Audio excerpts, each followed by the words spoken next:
Assalamualaikum warahmatullahi wabarakatuh. Perkenalkan, nama saya Dian Aminarti, NIM F202001033 kelas A1. Pada video kali ini saya akan membahas tentang stereoisomer atau menjelaskan tentang stereoisomer.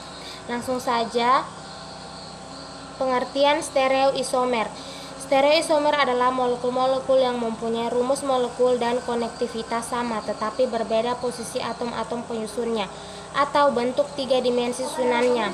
Sedangkan stereokimia adalah studi mengenai molekul-molekul dalam ruang tiga dimensi, yakni bagaimana atom-atom dalam sebuah molekul ditata dalam ruangan satu relatif terhadap yang lain.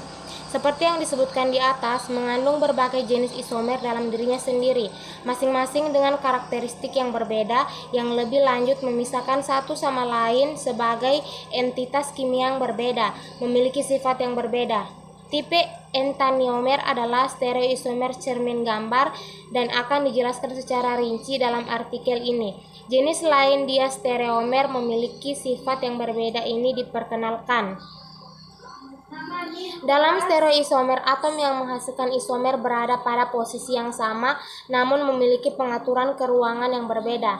Isomer geometrik adalah salah satu contoh dari stereoisomer. Substansi sederhana yang menghasilkan isomer optikal dikenal sebagai enantiomer. Memiliki beberapa ciri, yaitu: 1. Sebuah larutan mempolarisasi sinar datar sehingga berputar searah jarum jam. Kedua, sebuah larutan mempolarisasi sinar datar sehingga berputar berlawanan arah dengan jarum jam. Ketiga, jika konsentrasi larutan seimbang, maka putaran searah dan berlawanan jarum jam saling meniadakan. 4. Saat substansi aktif optikal dibuat di laboratorium, biasanya dibuat dari campuran 50/10 dari kedua enantiomer yang dikenal sebagai campuran racemic. Bagaimana optikal isomer muncul? Contoh dari isomer optikal organik, sebuah karbon yang dengan 4 atom yang lain. Kedua model berikut ini memiliki jenis atom yang sama terikat ke karbon sebagai pusatnya dan menjadi dua molekul yang berbeda. Bisa dilihat gambarnya di bawah ini. Molekul kiral dan akiral. Perbedaan yang esensial dari contoh di atas berada pada simetri dari molekul. Jika ada dua buah atom yang sama terikat pada atom karbon, maka molekul akan memiliki sebuah bidang simetri. Saat 4 buah atom yang berbeda terikat dengan atom, tidak terdapat simetri pada molekul. Molekul yang tidak memiliki bidang simetri disebut juga kiral. Atom karbon di mana 4 atom yang berbeda berikatan disebut sebagai inti kiral atau atom karbon asimetri. Hubungan antara enantiomer. Salah satu enantiomer merupakan bayangan cermin dari enantiomer lainnya. Kedua isomer yang asli dan bayangannya memiliki struktur ruang yang beda dan bukan molekul yang sama. Saat molekul akiral dicerminkan, Anda dapat mendapat hasil pencerminan tersebut hanya dengan memutar molekul awal sehingga menghasilkan dua molekul yang identik. Bagaimana cara mengenali isomer geometrik? Kita membutuhkan adanya ikatan yang tidak dapat diputar, yang berarti ikatan-ikatan rangkap.